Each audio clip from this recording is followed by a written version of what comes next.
She stood motionless in the doorway, her auburn hair glinting in the sunlight, her tailored suit doing little to conceal the shaking of her hands. 200 tattooed men, former gang members turned military veterans, filled her pristine suburban lawn, arranged in tight military formation, silent, VY Gillant, waiting. All of this had erupted because Linda Harper, the 40-year-old president of Pinewood Estates Homeowners Association, had insulted Marta Gonzalez, calling her neighborhood trash and dismantling a memorial to her fallen daughter. Now, Linda faced a reckoning no HOA handbook could have prepared her for, a collision of her suburban dominance with street justice cloaked in legal authority. What happens when an HOA president realizes the immigrant family she's targeted has a son commanding 200 reformed gangsters backed by government credentials? Pinewood Estates wasn't just another suburban neighborhood. It was the crown jewel of American retirement dreams. With home values averaging between $800,000 and $1.5 million and streets lined with identical mailboxes, it symbolized the rewards of decades of hard work, security, consistency, and exclusivity. For nearly 10 years, Linda Harper had turned her volunteer role as HOA president into a personal fiefdom. A former corporate auditor, she wielded the community's rulebook with unrelenting precision. Despite her youth, her sharp features and designer wardrobe commanded deference from retirees twice her age. "I've dedicated my life to upholding standards," she'd declare at monthly meetings, her polished nails clicking against her leather-bound property manual. "This community reflects our shared values, and I won't let anyone undermine the order we've all agreed to maintain." Her system ran like clockwork until the Gonzalez family moved in, purchasing the smallest home in Pinewood with their life SAVYNGS and a loan from their son, Ja a decorated Gulf War veteran and retired mechanic. Ja wife, Marta, who had fled political oppression in her homeland, brought an unexpected element to Linda's curated world: diversity. That house was in foreclosure. Linda griped to her confidants over cocktails.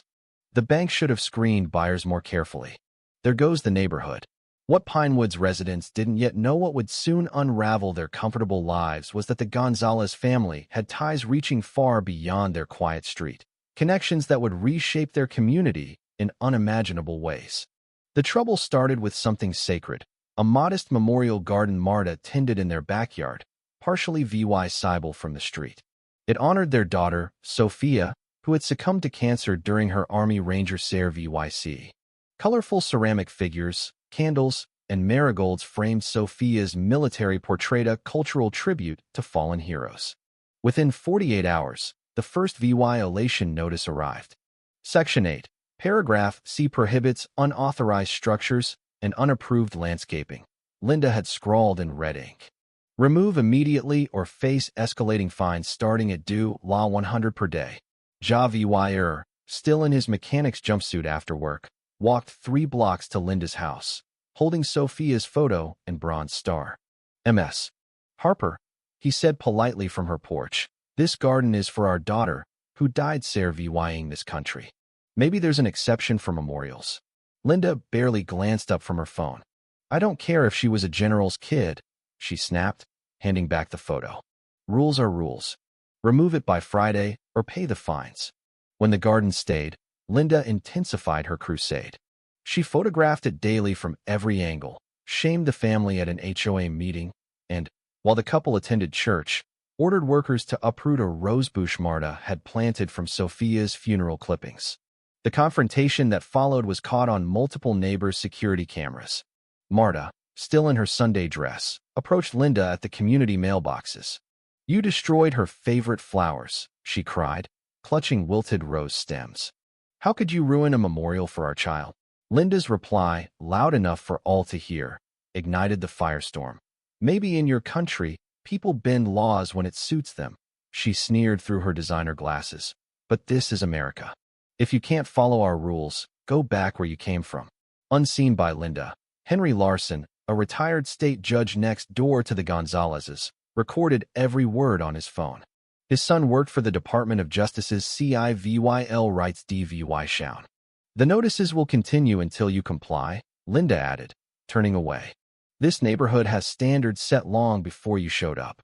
The tension peaked at the July HOA meeting.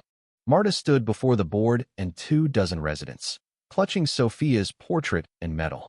Please, just 3 minutes to explain why this memorial is protected under federal housing laws and the SARE-VY Members CIVYL Relief Act. Linda cut her off, banging her gavel. Your failure to follow basic rules isn't a cultural misunderstanding, Mrs. Gonzalez. It's a respect problem. If you can't read the covenants in English, maybe you shouldn't have bought here. Gasps rippled through the room as Linda pressed on. People like you don't get what this community stands for. We've spent our lives building order and dignity, and then you bring your messy traditions into our structured world. Marta fled in tears, clutching Sophia's photo.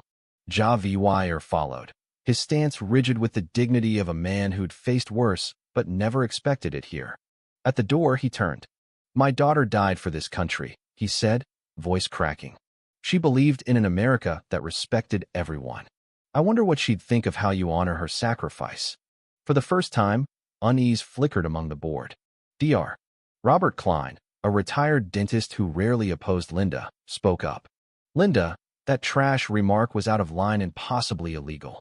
Next agenda item, Linda barked, slamming her gavel. The Gonzalez violation will proceed through legal channels, including potential liens. No one noticed Henry sending his recording to his son at the DOJ and an unfamiliar email address that would soon prove pivotal. That night, Marta's hands shook as she dialed a number she'd sworn never to trouble. Her son had his own life, his own fights. But this was too much. Diego, she sobbed, I'm sorry to drag you into this, but something's happened. On the other end, Diego Gonzalez sat in his sleek Philadelphia office, a former gang member turned lawyer VY at the GI Bill and Temple Law School. Few in Pinewood recalled the lanky teen who'd mowed their lawns. None knew what he'd become. Mom, slow down, Diego said, while VYing off his assistant to clear his schedule. Tell me everything. As Marta recounted the garden's destruction and public humiliation, Diego's pen scratched furious notes. His usually calm demeanor hardened. He glanced at the faded tattoo on his wrist, a relic of his street days before the military gave him purpose. Why didn't you call sooner? He asked softly. We didn't want to burden you, Marta whispered. And talking about Sophia, it had just hurt you too. Diego's eyes flicked to his office wall. His purple heart beside Sophia's posthumous silver star, his law degree, and a photo of his old crew, the Guardian sex gang members who'd followed him into SARE VYC and law enforcement, now united to protect the vulnerable. Send me everything, he said, his tone shifting to the courtroom steel that had made him a rising star. The HOA docs, every notice, Henry's VY deal of it. Diego, please, no trouble, Marta begged. We just want peace. Mom, he replied, his voice echoing the captain he'd once been. What they did dishonors Sophia and breaks a dozen federal laws. This stops now. He made 3 quick calls to Judge Emily Carter, a Guardian's co-founder and housing discrimination expert, to Special Agent Tom Rivera of the FBI's white-collar crime unit, and to Rep. Lisa Tran, a fellow vet who'd pushed laws protecting Gold Star families. One encrypted message to the Guardian's secure channel-activated Operation Homefront. By Saturday, Pinewood buzzed with subtle changes. The local motel hung a no vacancy sign. The diner saw record sales to tattooed strangers who tipped well.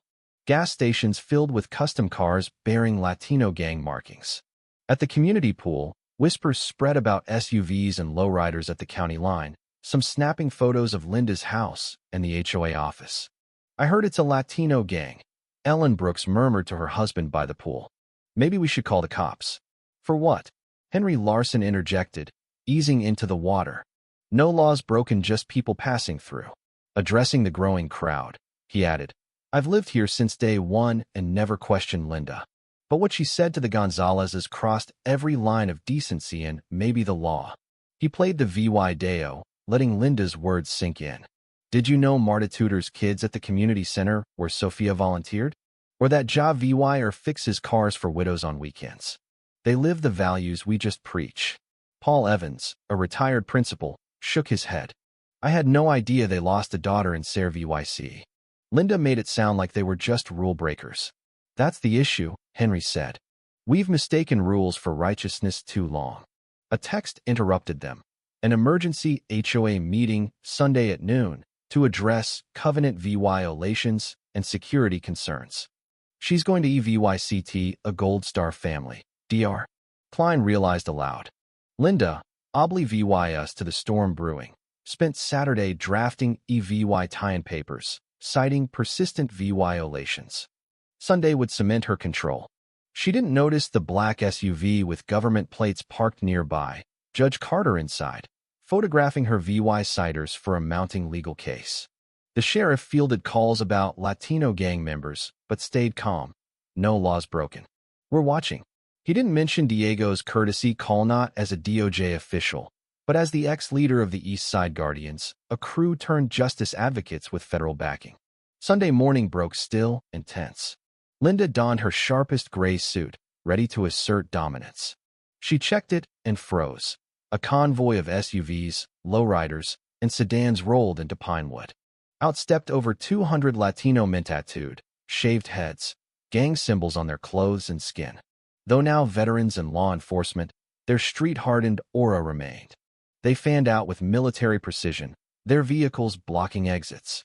Security footage captured an orderly invasion, teardrop tattoos, neck script, and calculating stares from men who'd once ruled urban turf, now standing silent and disciplined.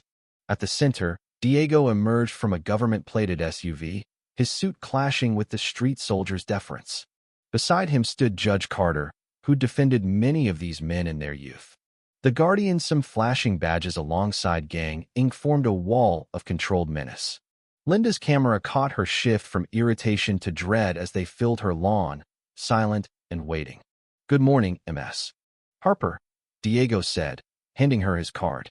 Diego Gonzalez, Deputy Director of the DOJ's Housing Rights DVY Sound and JAG Corps Reserve Officer. "We need to discuss your treatment of my parents and the federal laws you violate." Behind him, a man adjusted his jacket, hinting at a holster, while another's prison tattoo gleamed. "We have a noon meeting at the community center," Diego added smoothly. "Shall we walk, or do you prefer to drive?" The community center overflowed, residents packed inside, guardians lining the walls outside. "This is intimidation," Linda hissed as Diego set up his laptop. "I'll have your license for this." He smiled. "Everyone outside is a witness or expert. 14 federal judges, 26 FBI agents, 47 lawyers, and over 100 veterans specializing in housing cases. This isn't intimidation, Ms. Harper. It's accountability." He took the podium, his military poise evident. "I'm Diego Gonzalez. Some of you knew me as the Lawn Kid. Today, I'm with the DOJ and a JAG lieutenant colonel. My sister Sophia grew up here, joined the Rangers, and died of cancer from toxic exposure. The garden my mom built honors HOA right, protected by federal law." His first slide showed Marta's ruined garden next to Linda's unpermitted fountain, never cited.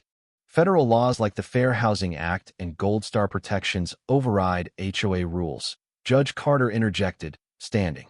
"I'm Judge Emily Carter, Ninth Circuit, overseeing housing discrimination suits." The room hushed.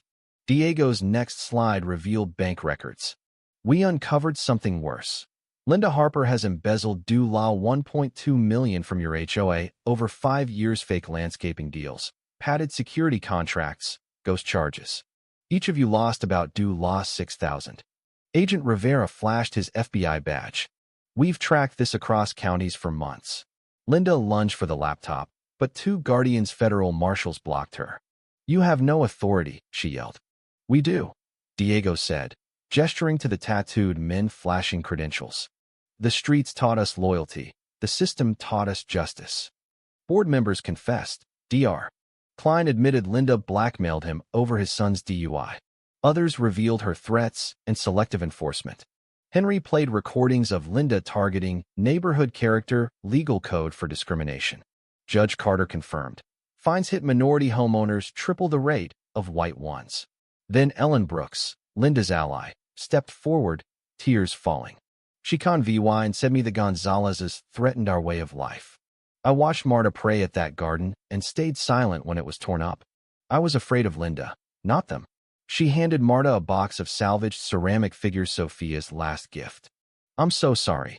I've seen enough, Judge Carter said. As Agent Rivera read Linda her rights for fraud, Diego addressed the crowd. This wasn't revenge justice for everyone silenced or excluded here. He showed a community reform plan. Linda was ousted in a swift vote, replaced by a council including Javi, and Henry. Outside, the Guardians shifted from menace to renewal, fixing the playground with collected funds. Residents joined Inkids painted with tattooed vets. Seniors shared drinks with agents. Rivera announced, "We've recovered most of the stolen funds. How do you want to use them?" By dusk, Gold Star families arrived, adding to Marta's garden, turning it into a communal tribute. Months later, Pinewood thrived as a model of reform. Property values rose 12 Fantram. Javi chaired a heritage committee. Monthly dinners celebrated diversity. The Guardians returned yearly, welcomed as friends. Linda pled guilty, her restitution funding a scholarship in Sophia's name.